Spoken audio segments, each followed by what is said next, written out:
You know, any technique that is taught. Quiet on the set, ladies and gentlemen, over there. Have a seat, guys. Any technique that is taught, it's a matter of whether you can execute it when that window of opportunity is there. And if that window of opportunity closes, you missed your window of opportunity, so to speak. So we have to give you guys opportunities in order to do certain techniques when the situations happen, okay? So let's say going back to the first one, as I went here, okay? And I grabbed his back. I can also grab the lapel right here, and I hook his leg here, and I invert underneath him here, okay? So now from here, I get my hand underneath. The thing is that if he begins to be real stable, because he knows he's gonna get swept, he's gonna become real stable here, okay?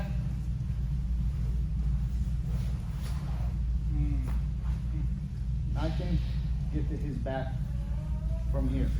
I can get here, I can be here, and there's a lot that you can do. But now when he's stable, he becomes rigid, and you just climb to his back, because I am pulling myself with that lapel. It's an even stronger pull than just grabbing the gi. You just have to set it up. So as we go here, there's just an underhook here, and this. Beat it here. As I hook underneath here, and I feel him being real stable here. I can lift him here.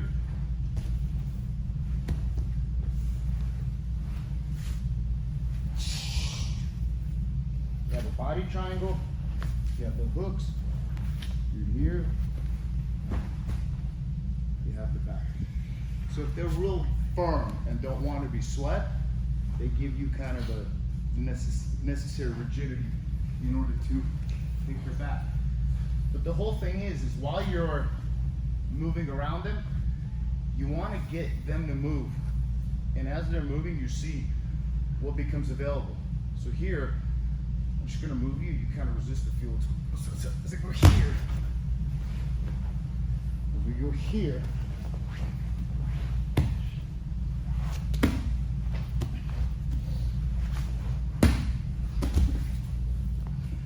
that just felt right because of the way he was moving, okay?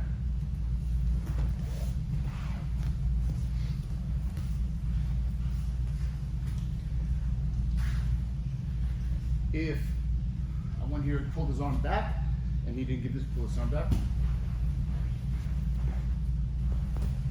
we go back to the basic way. Does that make sense? Remember, what I did on this kind of more fancy one here, as I went here for the underhook here, and I fed this, we'll take the other one.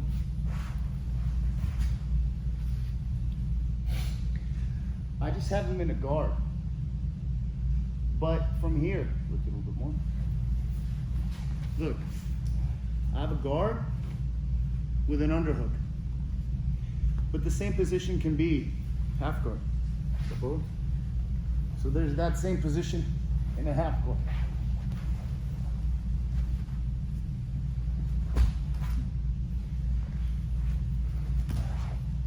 So as he's passing, these two are pretty much the same.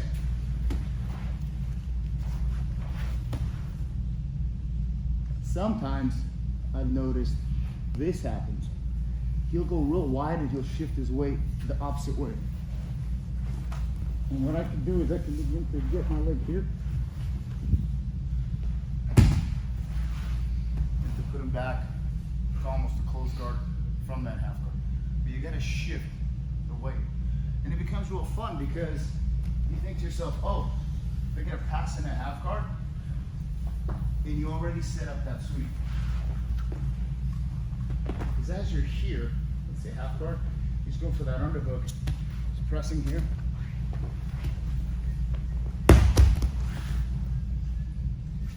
And you let them pass through. So you're gonna use the knee shield.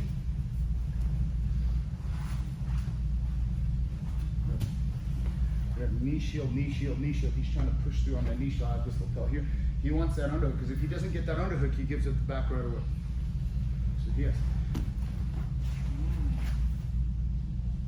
Just right there. He has to move his hand off my head, because this crossface won't let him pass. If he holds onto my head right here with the left hand, okay, he's not going to get a pass. I have to get under this arm. Right here. I can get this.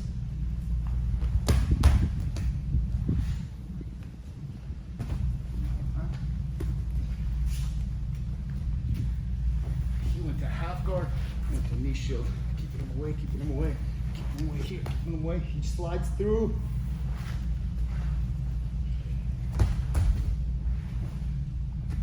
And you have that. You'll feel them cut through. So hold me back with the knee shield.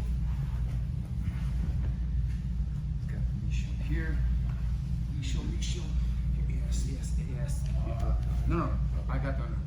Yes, eat it. Let that knee shield through, and your right hand goes under your right knee. Yes. Yes, right there. See, I like fell into it, because there's so much kind of desire to pass, you just fall into it because you think you have an underhook, and they just invert underneath. Okay? He keeps the knee shield. He's right here. You move that knee shield through. Yes. Wrist. No wrist bump. Okay? And you'll feel it. So work together. Try to do a knee shield. If you're a little bit more on the beginner side, just do the first one. And we'll get a weight up on it. Can you show us that back take again? Back take? Well, you were under and you just scooted. Oh! I couldn't tell how your body was moving. Ah. So, for this back take, I have the closed guard. So look, I pop his arms, let's say, up, and I have this underhook. I fed this lapel tight. As I went through here, he's forcing his weight to the left. So I'm using my right foot. I'll do it from the other side. My right foot on his hip to pull myself up.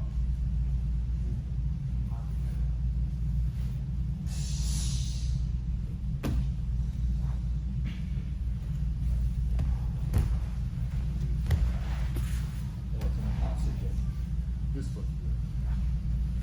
I have a much better left underhook than I do a right one. Look, this foot right here, look. Right here. This goes here. And I begin to have him 1, 2. But he shifts, so this foot. See this hook?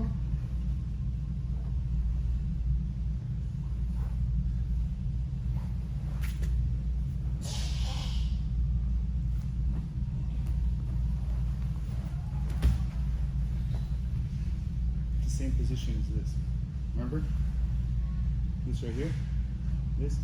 It's that hook that helps you out. If he rolls to his knees, and I go here, you see this hook here? Watch. I can take him back this because I block his leg with that hook. It's a fantastic little hook, little mini hook. Mike D should be very good at this if he were here, but he's not. Too bad. All right, guys, let's try it. 1, 2, 3. Mike D has the strongest little feet hooks I've ever felt. I'm trying to get off that hook, and I'm like, there's like one toe